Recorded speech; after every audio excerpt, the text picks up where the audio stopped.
Okay, welcome to the Finance Committee meeting,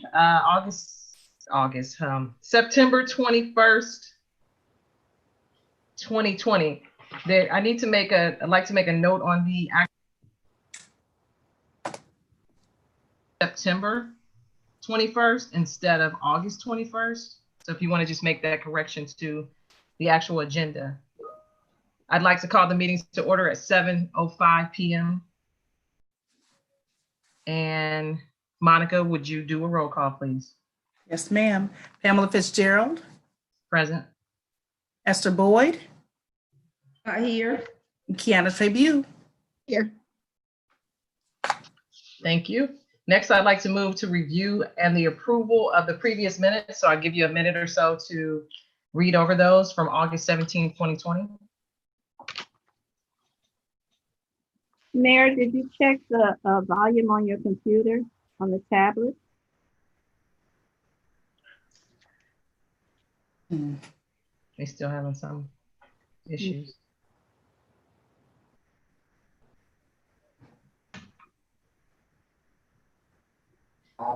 Piece of crap. Okay, we hear you now. Well, I'm in here with Charles. I'm in here with Charles. So whatever's going on with those computers, it's not conducive. And it's making me very upset that I cannot access what I need for this village. Move on, Pam. I apologize for that, but I'm getting very frustrated with this whole tablet thing.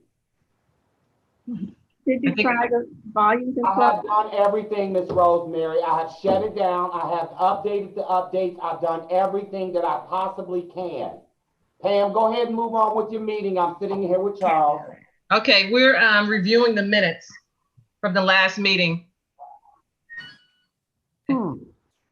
Just look up if you've completed, if you're done reading and reviewing them. Yes. Okay. Can someone make a motion to approve the minutes from the previous meeting from August 2020? I'll make a motion to approve the minutes from August 17th, 2020. I second the motion. So the minutes have been approved and seconded. We will start with the agenda items for this meeting. First, I would like to have an income tax update from Charles, please. Yes, ma'am. The reports were sent out on last Thursday regarding the collections for the month of August 2020, year-to-date August 2020, and the same period from last year as well. The first reports that I wanted to look at are the ones that should have came in your email first. So let's look at August 1st through August 31st, 2020, and we're going to look at that along with 2019. Usually I have them side by side so we could do a comparison of each month per year. So we collected $431,000 in total from the three various accounts, our business accounts, residential, and withholdings for the month of August 2020. That's $18,000 higher than what we collected for the same period last year. Each category, business, residential, and withholdings, each one of those were higher than August of 2019. I'm glad to say that. So that made for $431,000 collected for August 2020 compared to $413,000 for August of 2019. In the email that I sent, July and August of this year are the first two consecutive months that we've had an increase over the same period last year. We haven't had that since the pandemic has happened. Of course, we had it at the very beginning of the year for January and February, but at that point, businesses had not started to shut down and slow down. So since the pandemic has been with us, somewhere in mid-March, these are the first 2 months, July and August of 2020, where our revenue collection is higher than the same period last year. So what that has done for us for 2020 is make 2020 a bigger month so far than 2019. I'm hopeful, like I said in the email, that this is a trend that we're going to see continuing throughout the year, but we can't be for sure on that because still it's looking good, but it's still a very unpredictable business climate that we're in. So year to date, if you look at your January 1st through August 31st report for 2020, that's the third report that you all received. The collections are $3.9 million compared to $3.8 million for the same period last year. So we're $79,000 ahead on a yearly basis as of August 31st, 2020 than we were last year at this time. Any questions so far? I have a question. Yes, ma'am. Yes, ma'am. Oh, I'm sorry. Pam, is that Go okay? ahead, Kiana. Go ahead. The first thing is, it's a little hard to hear you, Charles. Okay. It's a little bit hard to hear you at some points. When you're talking, it's a little hard to hear you. I'm gonna try to turn the volume up, see if Okay. Thank you. And then the other question I had, with the reports, when we look at August of 2020 and compared to August of 2019, and really any month that we look over year to year, is there a way that you can share just the taxes that were due for 2020? Because I know on these reports, there's some from the year 2016, 2017, which were past due taxes that were owed. Are you able to just share with us the ones that were for 2020 so we can look at those numbers and compare? So we're truly looking at that current year versus the previous year? I'm pretty sure we can show that. Okay. But what you want to keep in mind, that's not going to be an apple to apple comparison because last year didn't show the data that you're requesting. So to show the total collections, regardless of what year it was collected for, is going to be a more of a apple to apple comparison because what we displayed or what we showed in our reports last year were current year collections and also past year collections. Right. No, I totally understand that. I get that. I'm just wondering what it looks like just for 2020, Sure. what was owed and what's been paid just for the current year. We can do that. So, Is that the bottom of this report? There it says grand total 364 count 2020, 404,469.13 for 2020, and then 2019 looks like it was 384 count 413,000. yes. But that is the total, if I'm understanding. Yeah, that that's right. the grand total. Yeah, that includes previous years that weren't paid in the year that they were owed. So I was just looking for. Well, it's broken up. I guess that's a question to Charles. It's broken up. It says 2010, 2011, 2012. These reports that he just gave us, if you look at, and I guess that's a question to Charles. Then you just take them out, right? Right. I was just thinking based on what I was seeing, Madam Chair, it's like you said, it's broke down by the year. Correct. So if you were to take those out of his count, there's what Kiana is requesting, correct? Right. And I realized I could do that manually. I was just wondering if there was a way we can get it in the report so we don't have to do that math. I got you. I got you. Yeah. Okay. Yeah, that's pretty simple to do that. Okay. Pam? Sure. I'm sorry, Ms. Boyd. Go ahead. Okay, the increase that we're seeing over last year, is it finally that we raised our municipal taxes, right? Our municipal tax rate? Is that what we're seeing in collections for this time last year and this time, August through August last year through August this year? Is that what the is reflecting the increase? Partly, Partly. yes. Yes, partly, not fully. We got to keep in mind, we're now into the second year of this increase. On the residential accounts, Mhm. we're seeing that increase realized here in 2020 because our residents have now turned in their 2019 return. Mhm. Right. So in part, you're right. So some of it, okay, I got you. Yes. How is it that the the tax increase that we passed for the road levy is related to the income tax, correct? The earnings tax, right? That's correct. Yes, ma'am. Not the residential or property tax. Is that correct? That's Yeah. correct. Yeah. So that wouldn't have any effect on the residential, Ms. Boyd, necessarily.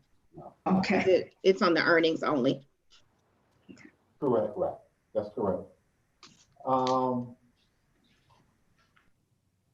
So where we are with the road collection, we're right at the bottom of the fifth report, $1,153,580.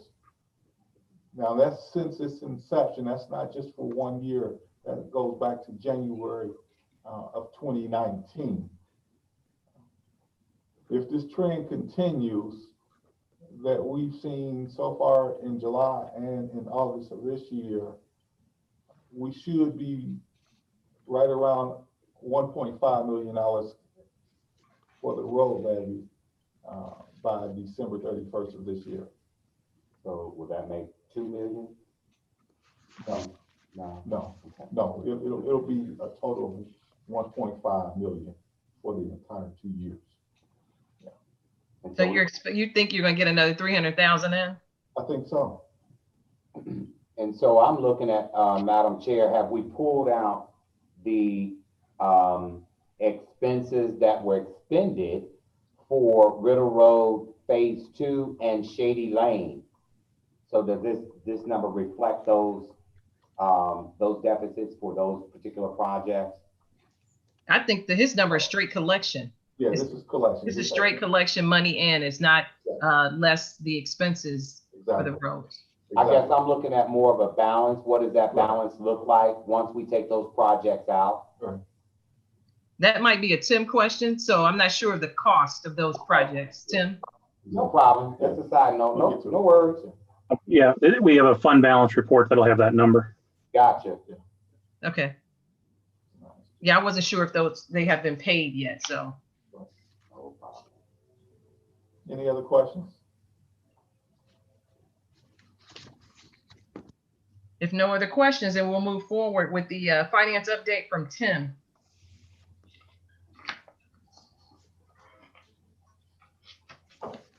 All right.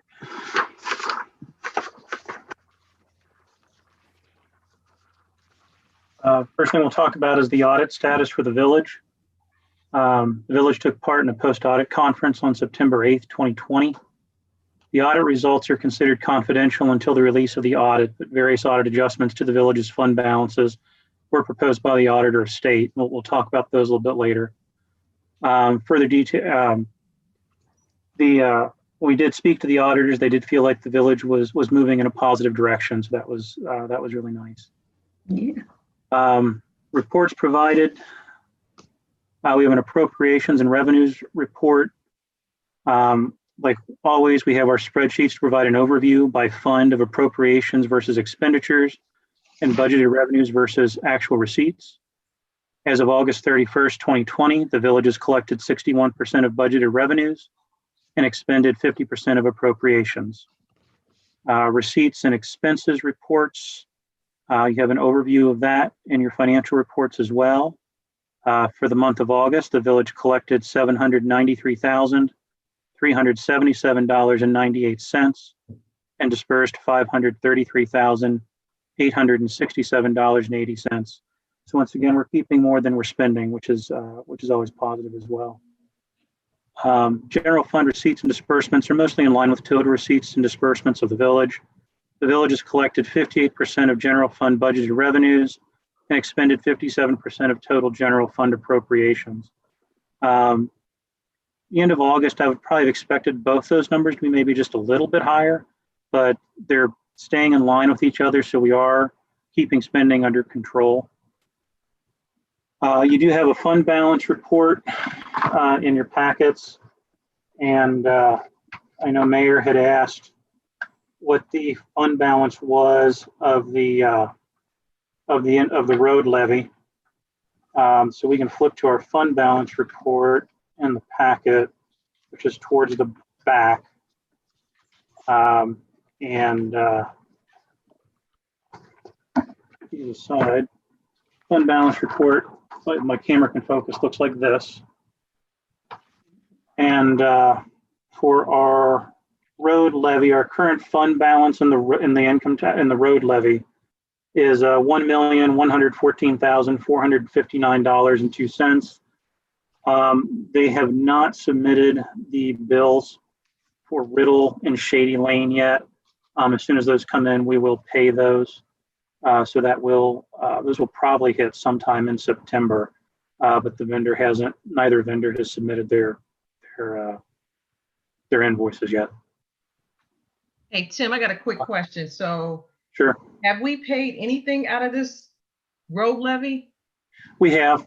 Okay. We paid engineering fees. We also did a little bit of work on, and I'm going to blank on the name of it, but it's the little alleyway there right off the Springfield Pike.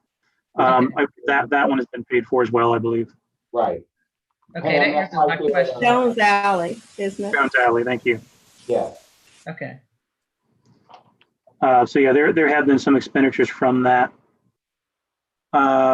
Let's see. Oh, also included in your packets are bank reconciliation reports.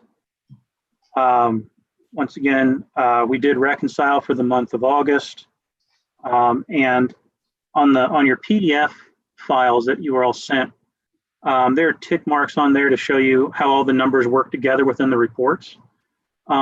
If anybody wants me to, I can go through that and show you how they all match up. Otherwise, we can kind of move on. However you want to do it is fine. I think you can move on unless someone has a special request. All righty. Overtime report, also in your report packets are the overtime reports. The village spent $18,683.05 in overtime for the month of August. The village has spent a total of $117,257.08 in overtime this year, with police and fire accounting for 60% and 30% of overtime charges respectively. Once again, we're down a couple of positions in police, so they're hitting the overtime a little bit harder than the fire department. Negative fund balances. Since being identified in May, the village eliminated a total of $113,303 in negative fund balances. So we're doing a good job on that. You'll notice that our fire levy fund still appears to have a negative balance. Hamilton County was a little late in sending out the second half property tax distributions. We did get those last week in September. So once we do the September report next month, that negative fund balance will also have been eliminated. Recreations income versus receipts. As of August 31, 2020, the recreations receipts totaled $112,735.83, and the expenditures totaled $231,960.13. So we are $119,224 expenditures over receipts.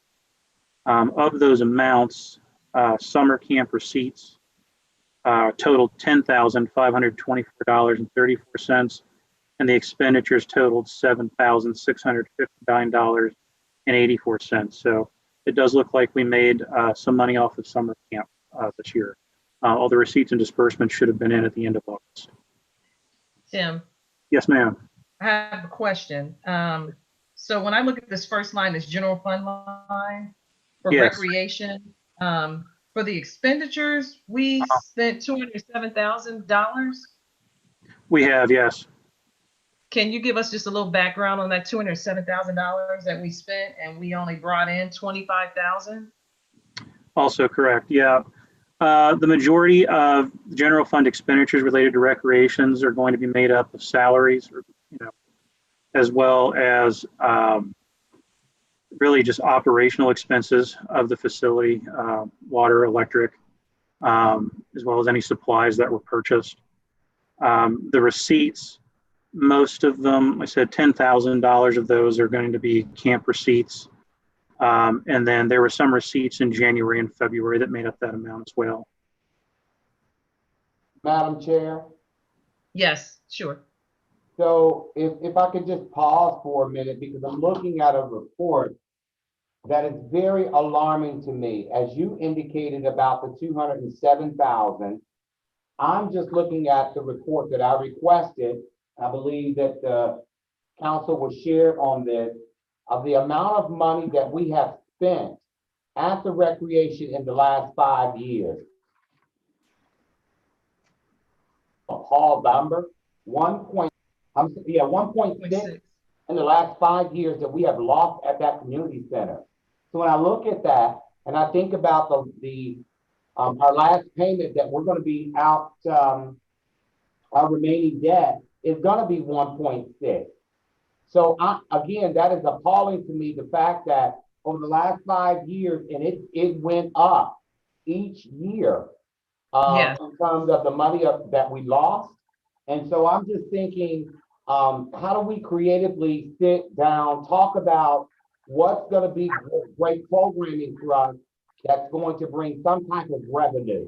I mean, we cannot continue to have these losses like this at the recreation center, where, I just think about that 1.6 and what we really could have done with that 1.6, salary, vehicles, vehicles with interest-free without using a bond attorney. All those fees, I'm just blown away by this. So I think that at some point we really need to sit down, Madam Chair, and talk about where do we go from here? What's really going to make that program down there fly? But again, these numbers are just mind-boggling to me. And I totally agree with you, Mayor Poole. And that 1.6 million doesn't include the actual principal and interest of the building as well. So that's another 900,000 on top of that. 929 to be exact. 900, right, correct. Yeah. So the number it's a very large number.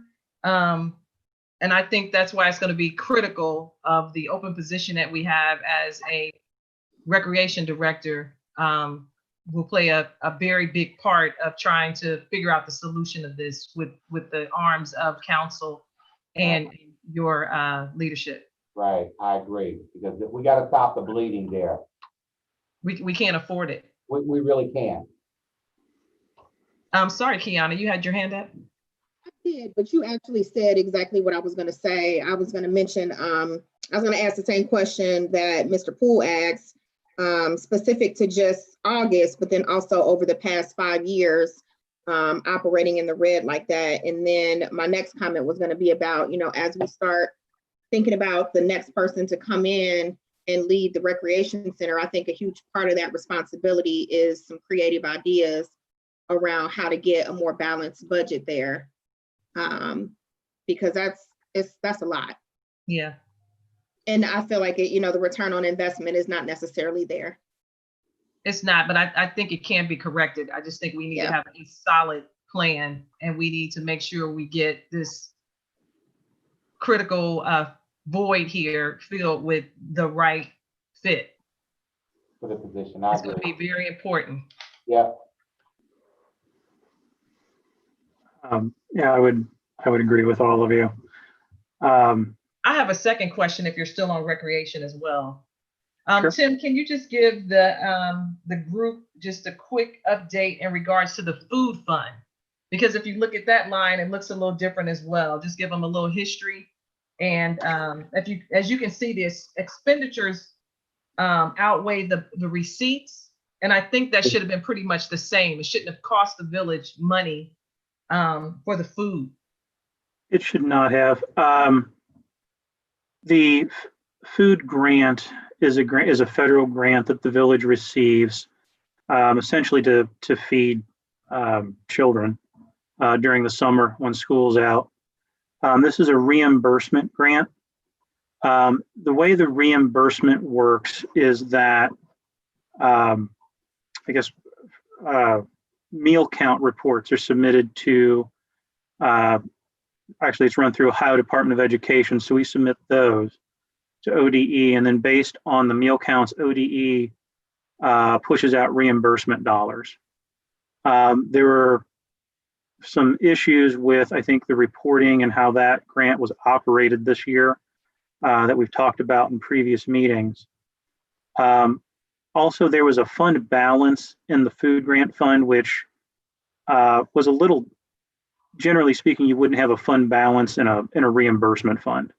So part of us spending more than we received isn't troubling only because there was a fund balance in there. But I also know that I don't believe we received total reimbursement for all the meals that we provided. And part of that goes back to how the grants run. You're supposed to have production reports and things of that nature to help you budget to make sure that you do get reimbursed for all the food that you distribute. And unfortunately, I don't think those things were done as part of the grant. So we were able to receive, everything that we could off of it. In the end, I don't know that we're going to get every dime back, but also as it is a reimbursement, it does take a little bit of time for them to reimburse the village for everything. I think once September's over, all the reimbursement should be in. We'll have a better idea of kind of where we landed with that. But you anticipate us to have to pay some? I anticipate expenditures to be over receipts. I don't know, again, the food grant fund already had a fund balance in it, which technically speaking, a reimbursement grant shouldn't have that.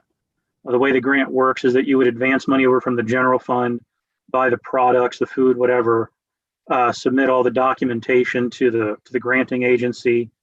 They would reimburse the village for that, and then you would advance all the money back to the general fund. The fact that it had a fund balance in it was somewhat strange, but again, those were LGS's corrections, so that's what we assume is correct. So technically, we could spend more out of the fund than we would be reimbursed for because there was a fund balance. But I do think that we'll probably come up a little bit short. I don't think it'll be too bad. Okay, thank you. Yep. And then I have one last question in regards to the pool levy, since we're still talking about recreation. Sure. So I understand the recreation expenditures. I understand that. So the 66,000 that is remaining, we're waiting on the pool to be completed. Do we have a bid? Does anybody know that information? So actually I do. The village manager received information related to the pool improvements last week. They sent him the specifications. I know he's been reviewing those. I believe that the goal is to make sure that bid process happens very quickly.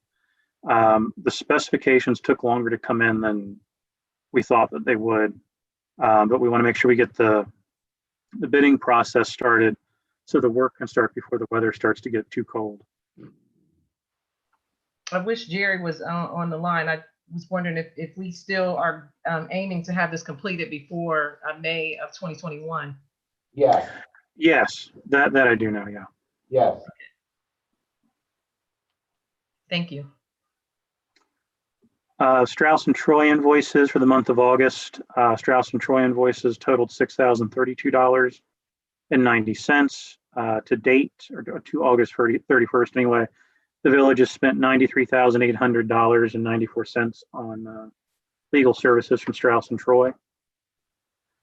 We kind of talked about the pool repairs already. In terms of plan to reduce the general fund expenditures related to recreations, again, we kind of already touched on this a little bit, but the village finance director, myself and Jerry have both met with the assistant recreations director, discussed various issues within the recreations department.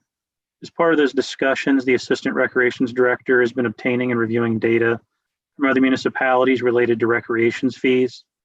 That data should be compared with the village's current fees to determine if we want to make any changes to our current fee structure. So I'll again speak with the assistant recreations director this week and see where he's at on that data. And my goal will be to have kind of a spreadsheet put together so everybody kind of see where we're at in relation with everybody else and see if we want to make some changes. Ms. Boyd, Oh, sorry. you're on mute. Could you unmute yourself, please? Are you still on the recreation? Right, what I was going to ask about grants. Can we get some grants in there that would help with the budgeting for the to reduce the weight on the general fund that the recreation seemingly has now? If grants are available, then you can absolutely do that. Just like anything else, we have to be able to find the grants and apply for them.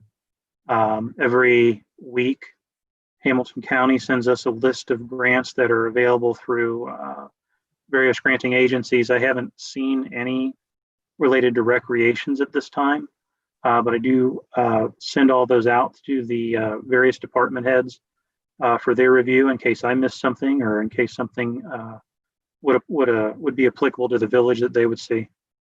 Okay, what about like grants from, for instance, like Cincinnati Reds or FC Cincinnati? Where do you look for those grants at? I would assume you would have to go through the Reds or FC Okay. Cincinnati to ask about them. Okay. Ms. Okay. Boyd, you would reach out to Jerry, and because there is a name that has something kind of like that surrounds recreation in terms of grants or whatever Okay. money out there. Okay. There's a name for it, but I can't remember it. I Okay. work on playground, but I'll be dead wrong to say that. So reach Okay. out to him and see what the name of that is. It might be something, but always keep in mind what those matches would possibly look at. Right. Yeah. I'm trying to just get some. I've talked to Tim about that, the finance director, trying to get something, look for grants that don't have a matching fund, but I'll check with Jerry. Okay, Thank you. welcome. Compensation retention for police and fire employees. We still have the 5% increase to be voted on by council. The next couple of meetings, the rules were not suspended for that. So, but that is still a live piece of legislation for us to vote on.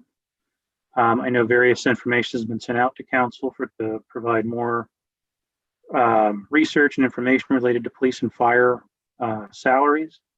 So right now we've got our 5% increase pending in legislation, and I don't believe any other legislation has been written regarding salary increases or retention. It hasn't. And Madam Chair, if I can ask, or Tim as well, Tim, would you be in agreement to meet with Pam and myself to go over a couple of ideas that I have in terms surrounding how that would look? Because again, I heard very loudly in our last meeting, we go back and forth on this on a yearly basis. And if we could come up with an idea or some type of program, whatever it looks like, so that we don't have to come here for the next 3 to 5 years. I was hoping that the three of us can sit down before we have that full discussion with council. Pam, would you be in agreement to that, you and Tim? Yes. As would I. Very well. I'll make that happen. I'll reach out to both of you and see what your schedules look like before we kind of share with the entire team. Sure. I have a question, Mayor. I'm sorry. I had a question. Oh. Go ahead, Mr. Burkhalter. When you're talking about just you three, and when do you plan on sharing that, in another meeting before the council meeting, or sharing it right before council meeting? Because I don't see what the I don't, with council being next week, my hope is that Pam and I and Tim can get together in the next couple days this week, where we can share. But again, we'll keep you posted. I think right, but I'm not understanding that. What good does that, just you two being on council, do meeting with Tim before we vote on it? Because there are other council members that had some questions or concerns and ideas. That is correct. And all of those ideas, again, that I took off, those are the things that I like to present to him to see how that would look. I just want to see how this would look on paper. Yeah, I'm just, like I say, no disrespect to you or Pam, and I'm just wondering, why is it just you two and not the full council meeting with Tim to discuss our ideas and everything? We can do that. I can schedule a special meeting if we like. Unless, Mayor, unless you were going down the road that you wanted just Tim being the finance director and the chair and yourself. I don't know which direction you were trying to go in with it. Kind of that was my direction. But again, you know, I'm open to having that special meeting, and we can all sit down as a team and discuss those thoughts. It would only be fair since we all have to vote on it. Yeah, safety chair. Okay. But Ms. Rosemary, I missed it. I'm sorry, Kiana, go ahead. No, that's okay. I was just gonna piggyback on what Mr. Burkhalter was saying, because we're talking about the police and fire, correct? Because I know that Mr. Lawson, as the chair of safety, had been in communication with Chief Johnson and Chief Tillman about trying to schedule a meeting. So it sounds like there's two separate conversations happening. So I think there just needs to be some clear communication with him, because he was setting off on one path. And now it sounds like the mayor wants to go down a different path. Well, the path that I originally talked about, I do not want to skirt away from that. That was the fact that I didn't find it very conducive for us to bring both chiefs in at the same meeting. I think that we need to focus on police, and then we need to focus on fire. Because sometimes we often get in those meetings and we can't stay focused on one department. Yeah, I understand that, and I agree with that. And what I was saying though is, like, Mr. Lawson had reached out to me last week as a member of safety committee, trying to schedule a meeting separately with police and fire. Okay. So I'm just saying, because he's not here tonight, that somebody needs to circle back with him and figure out, so that we're not miscommunicating amongst the group. Okay. What is council's pleasure? Would we like to have kind of like a discussion before we involve them one-on-one? What is council's pleasure? How do they want to handle that? That sounds like a good idea to me, that we meet separately before meeting with the other parties. But Ms. Boyd, you have your hand up. Did you want to comment on this? I would think that you would want to include the chairperson for safety, which is Mr. Lawson, in your meeting with the finance director, yourself, the mayor, and I think the chairperson of safety. I think we're going into the direction now that it's going to be the council, the entire council in the discussion. So in that case, everybody would be included. Okay. That way everybody can have their questions out there on the table and get some clarity behind it before we make any decisions. So that sounds like a solid plan. Okay. Tentatively, when would this meeting be? Because we have a council meeting next week, it'll be the second reading. Then the next council meeting will be the final reading, where the suspension of the rules doesn't matter. So correct. It would go to vote. So when would this meeting be? My plan is to either, because I'm looking at our schedule this week, Mr. Burkhalter, it looked like we got law this week. You do on Wednesday. We can shoot for Thursday or we can shoot for Monday. But I do not believe, I know that it's in a second reading, and we can move that on as it is already. But I really like to have some really good discussions before we really take a final vote on that legislation.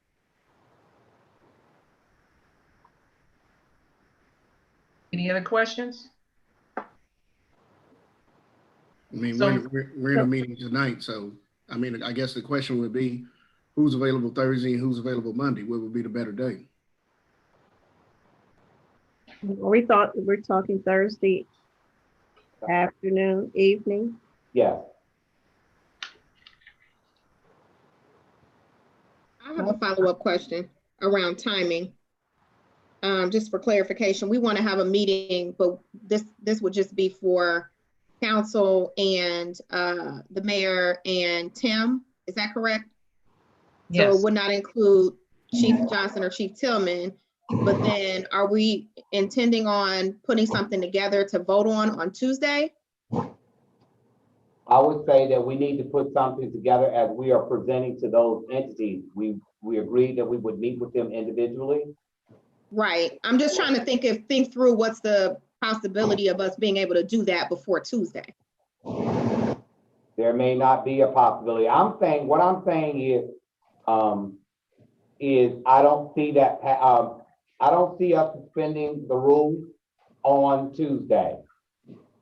So that being the case, do we need to try and squeeze something in before Tuesday? Or do we want to wait until we have this next council meeting and then schedule so we have a little bit more time? Because if we feel like the rules are not going to be suspended anyway, why do we want to rush That's true. to try to squeeze essentially two meetings in before we take it and actually vote on something? Does that make sense to y'all? Or am I not? Yes. Oh, yeah. I'm open. I'm open to. Yeah, my suggestion would be for us to get through the council meeting with the understanding that we're not gonna move through with it, but then we schedule something perhaps that first week of October. Early so that we would have an opportunity to come up with a solution.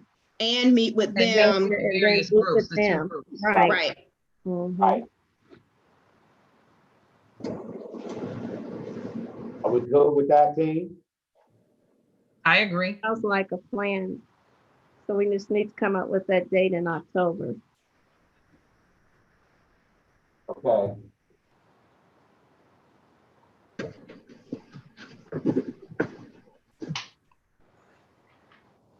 Can we look at the 5th of October, which is the first Monday? Yes.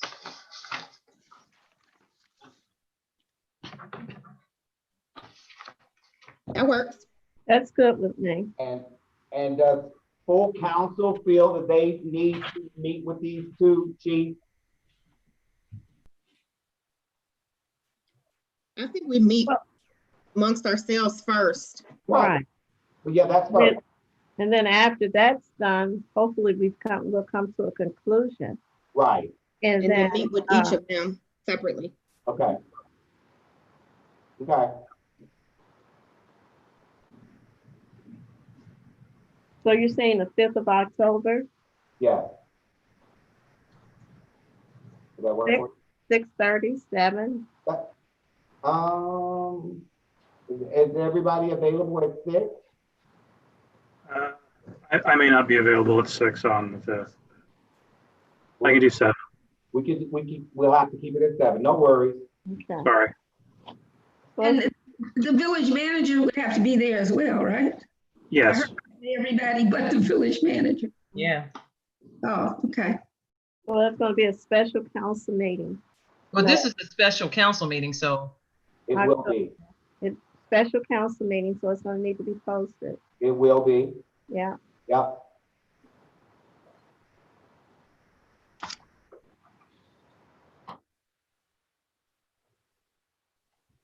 okay. Are you good on that, Mayor Poole? Yep. Thank you. You're welcome. All Okay, right. then we'll give it back to you. All right. Code enforcer, to date, we've received one application for a code enforcer. I know the village manager is still working diligently on trying to find some more people to apply to that. Audit adjustments. As we talked about a little bit before, the auditor state proposed some audit adjustments to our fund balances. We've gone ahead and made those audit adjustments. Those adjustments had the following effects.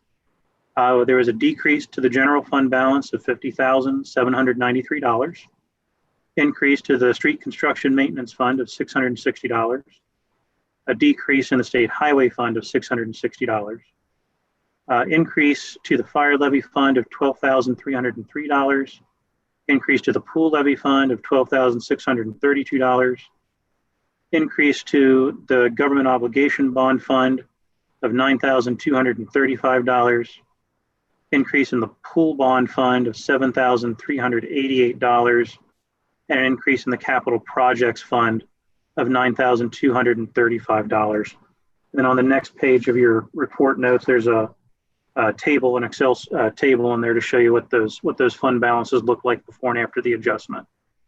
Hate to see the general fund go down, but on the upside, it paid a little bit more money into some of the negative fund balances. So that helps us out on the other side. And we know that our fund balances are correct at this point. So I have a question. So when these adjustments that were made, is this because of the LGS related? How does that come into play? So when LGS does their work, they have a more, we'll say, generalized view of things. They do what they can to make sure everything's in the right fund. When the auditors come in, they do a more detailed review of information. So where LGS may look and see that it looks like all the money has been receipted properly into, we'll say, like the bond fund or the pool fund, the auditors will come in and they'll literally test to see if the distributions into those funds were correct. So they'll go back to the ordinance and make sure that all of the percentages were allocated properly within the receipts that came in from taxes. Same with fire and pool levy. I know there are some, we'll say, refunds that get pushed out through the state of Ohio that relate to those levy funds. And I think in the past, they were simply posted to the general fund and they were supposed to be posted to that fire fund and the pool levy fund. Street construction, highway fund, those are just, when you receive, it's basically gasoline taxes. There's a percentage breakdown to allocate that between street construction and highway fund. And sometimes it's possible to miskey a percentage or post one instead of the other. Those were actually fairly small. $660 is generally something they wouldn't worry about. But again, given the state of everything, they just went ahead and put the adjustment in. But that's basically how that happens. LGS gets you really close. The auditors kind of come in and do some fine tuning. I was just wondering, because I know that they were trying to help us get things straightened out 2018. So I was just wondering if it was something like they recommended and then the state auditors came in and made that happen. So thanks for. Yeah, it's just a kind of a different detail of review. Yeah. Okay. Interfund transfers, and also included in your report packets is a list of intrafund transfers. Again, those don't increase appropriations. We're just moving money between accounts within funds. Also, approval of expenditures over $10,000. I added this. I'm sorry, my mouth is dried out. The village manager and I request the following expenditures for council's approval. $16,799 to Vogelpool for COVID respirators from Fund 205 which is 2051, which is the firefighters COVID-19 supplemental fund. $14,881.40 to Stryker for a Lucas device from Fund 2150 fund. That is the village's coronavirus relief fund. We're going to go ahead. This one's kind of implied when we got the loan, but we'll go ahead and just kind of do it as a housekeeping item. $135,792 to Larkin Greenwood Ford for 3 police SUVs and 1 Ford F-250. And then those are the expenditures we'd be looking at. Also added to this, as in terms of council approvals, RETA requires that council approve 1 delegate and 1 alternative delegate to act as a representative to the Council of Governments. I would ask that we recommend for council's approval that the tax administrator act as the primary delegate and the finance director acts as the alternative delegate. Those delegates get to cast votes related to the members of the Council of Government. Those positions are elected, and those are elected from the entities that are within RETA. So technically, if Mayor Poole wanted to run for the Regional Council of Governments, he could do that, as well as the council members. They also stated to me that finance directors and tax administrators have also made up seats on that council. So that is available if anybody's interested. I'm sorry. A question about the 2 expenditures related to Fund 2051. I remember us discussing that there was a FEMA loan that came in for fire equipment, and the amount was about $23,000. Is that where these funds are coming from? Is the 2051 or is it the 2151? So they're 2 is affiliated with. Sure, they're 2 different funds. 2151 is the FEMA fund you're thinking of, and that's for the $16,799 to Vogelpool. And then the $14,881 is from we'll just call it the regular coronavirus relief fund that the village got, and that would be for the Lucas device. Okay.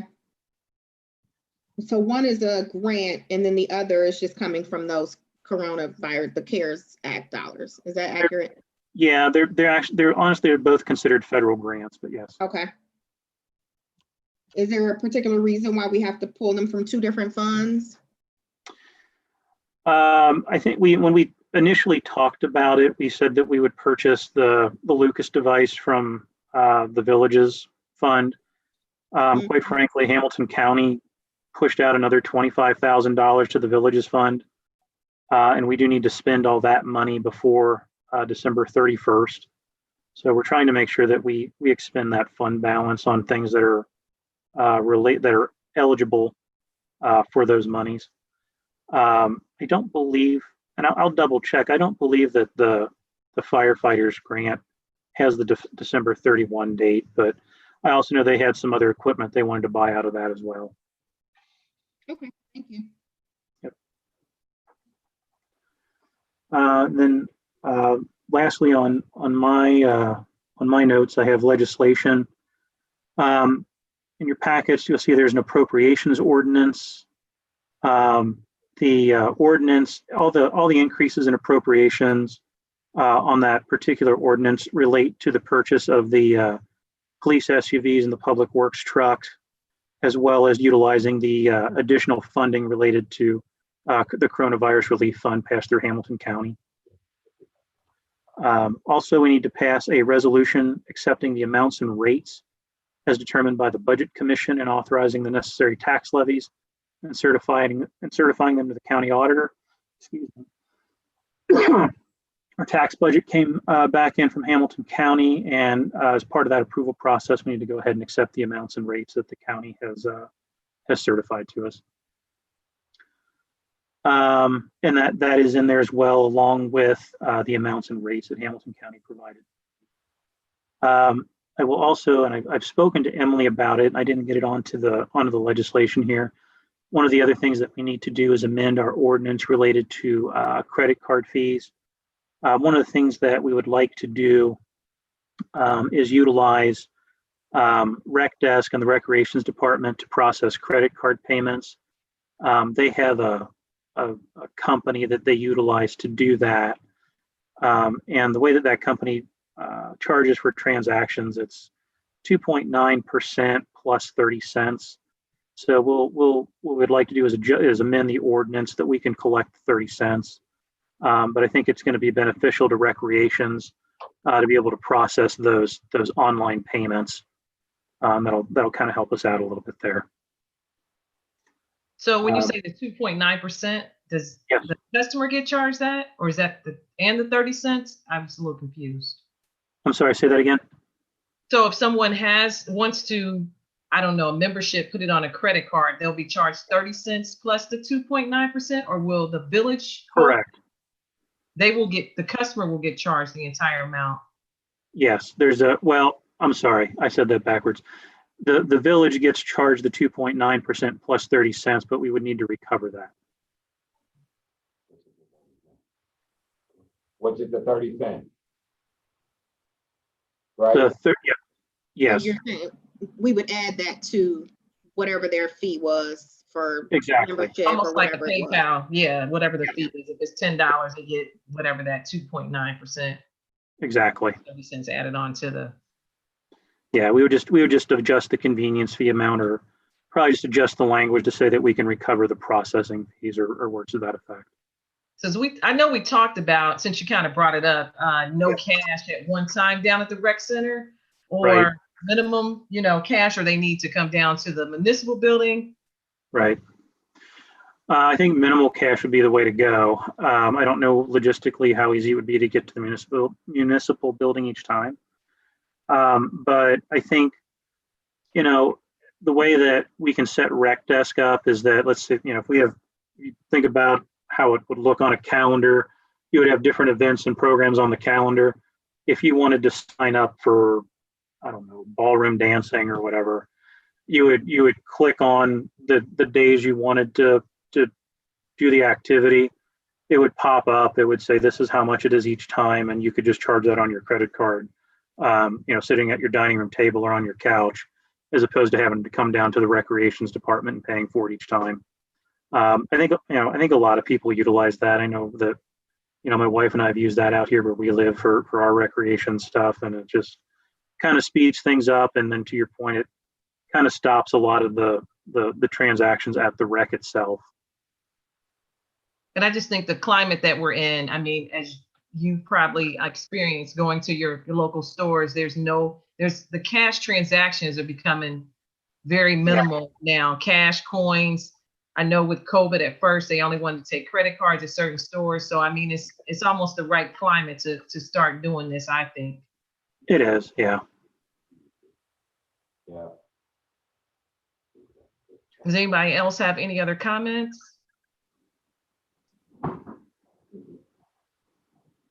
Tim, do you have any other comments, or does that conclude your? No, I had no other new business items. Thank you so much for the packets and your clear explanation of everything that's in it. We really appreciated it. And I think it's just given us a clearer picture of just the finances in general. Thank you. My pleasure. Thank you. Ms. Brown? I just wanted to go back to that special council meeting. Are we going to make it, will there notation be on there that we'll be adjourning to go into executive session to discuss the compensation of village employees? Is that needed? We will make sure that it's properly posted, yes. All right. Okay, so that puts us down to almost at the very bottom of the agenda. A couple things. The employment. I'm sorry, Kiana, go ahead. I'm sorry, I didn't see you. No, I didn't. That was me. I was late. I just had Okay. a question, and I might just not be remembering this correctly, but do we need to make a motion to approve Tim's report at this meeting? No, just at the council meeting, we'll do that. Okay. Yeah. Thank you. I think he just gave us the information in advance so we can review it. Thank you. Okay. We talked a little bit about the employment vacancy, so I wanted to bring this up because I think we talked about the code enforcer. Tim mentioned that there's one person that's interested, and it's still open in case there's other people that would like to apply. Second thing was the recreation director. I think that's out there as well. if anyone is interested. I don't know if this is the right time to ask this, but I know I was wondering if a council person could be in on the I wouldn't say hiring, but when we start to go through the candidates, is this something that council could be on? Is this strictly the village manager is the one that has to make those decisions? That's an administrative. Okay, so it was just different than the finance director. That is correct, because finance director reports directly to council. The only reason I'm suggesting that is because the village manager is a contract at this time. And when I think about just getting the right person in and the village manager knowing that he is temporary, I just think it's important when we talk about all the numbers and where we want to go with this is that it's extremely important that there should be someone in on it because that person will be leaving at some point. Just the decision of it. And I just think it's extremely important at this time. I agree, but again, council, we really don't want to start inventing the wheel in processes in terms of processes. I agree with you, but I do believe that there will be some feedback to us in terms of his recommendation. So I think more to come on that. But again, I clearly understand what you're saying. Just because of the contract situation, if it would have been a normal situation, I would say that would definitely, that's just what it would be. But because of the climate that we're in and we're trying to definitely, fill that with the correct person, I just think it's very important that we really think this out. We'll look over it. Okay. No worries. Mr. Burkhalter. Previously, when Steve was hired, and I don't recall if it was with Cindy as well, but I know definitely when Steve was hired, there was a panel, including the recreation chair and another council member, the village manager, and I believe the police chief or another staff was involved.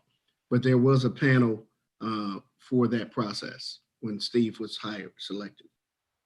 Thank you. I remember, matter of fact, the finance director was on there because Donna Pope was on that committee as well. Good to know. Thank you. Kiana? No, I was going to suggest that as well, just finding an opportunity to help to share any recommendations around that process or particular things that we would be looking for in a recreation director. And then also, I was going to recommend with the panel having the chair of recreation as a part of that, as well as maybe another council member. But then also, recognizing and respecting that at the end of the day, the decision does lie with the village manager. But I do think that there should be an opportunity to provide some input into that process and into what are the most important things that we're looking for in a person as we start to think about how we want to take the recreation center to the next level and make sure that those things are included in the interview process. Because I think what's critically important is around, budget, being able to effectively manage a budget, being able to bring in revenue, being able to look for grants, and all those sorts of things are really, really important. And I think those should be built into that interview process and the questions that we're asking of an individual. And I think Jerry would be open to that. I agree. Thank you. Ms. Boyd? I was going to say, I agree with Kiana. I was going to speak to bring that in, but I like the panel for the interviews. I like when we had the panel before, the only time I've been on a panel with council, but I thought that was very good to be on a panel and make that decision. Well, along with the village manager. Thank you. And there was one other position that I didn't have on here on the list, and that was, I think is it the clerk of courts that will be retiring? The village manager is looking at some, that's currently not on, it's not being published right now in terms of an open position. Okay. But I know that's pretty critical, I believe, pretty critical position there as well. So with the expertise of someone, when you hear someone leaving after many years, you just want to make sure that you cover those vacancies so we don't have a hole there. Yeah. Is there any new business? Anybody? Say one more time, the COVID-19 testing will be offered on Saturday, October 3rd. It'll be drive-up testing at the Woodlawn pool parking lot. From, again, on October 3rd, 9 a.m. until 1 p.m. The testing is offered at no cost to individuals. And so we want to make sure that we're getting the information out so people can come out and get tested. Do you register, Kiana, or how does that work? Yeah, so we are encouraging people to pre-register. And the information is on our website. There's a QR code that people can scan with their phone. And that'll bring up the website to pre-register. But then there's also a website. They can just go directly to that website to pre-register. Do we have plans to put out an all-call or any other thing to try to advertise this to our community? Yes, we do. Yes. Yes, we do. Okay. Yes, we will. Okay. I know I'll be getting those questions, so I thought I would ask. Yeah. Thank you. Is it the note?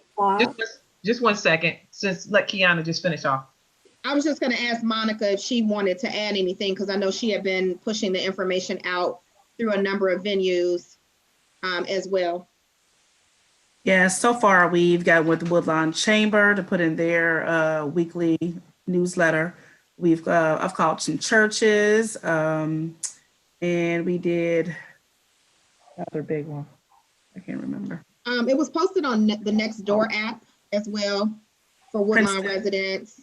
Princeton. And then we're also extending it to our neighboring communities as well.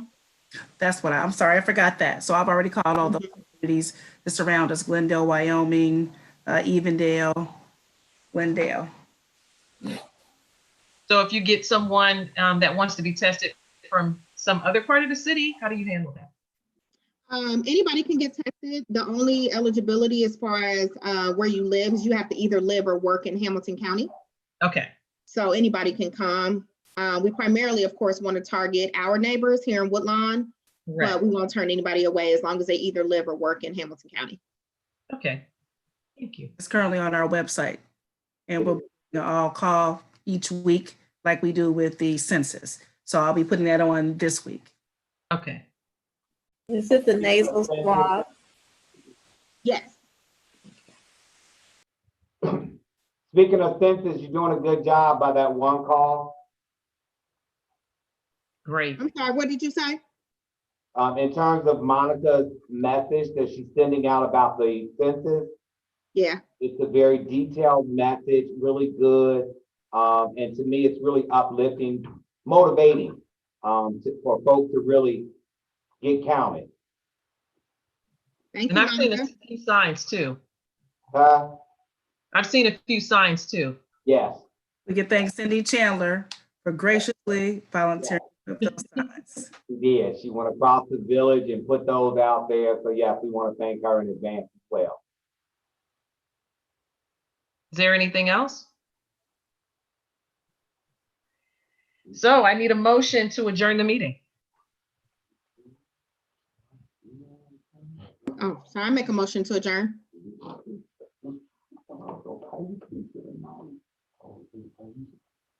Ms. Boyd is trying to talk. Second the motion.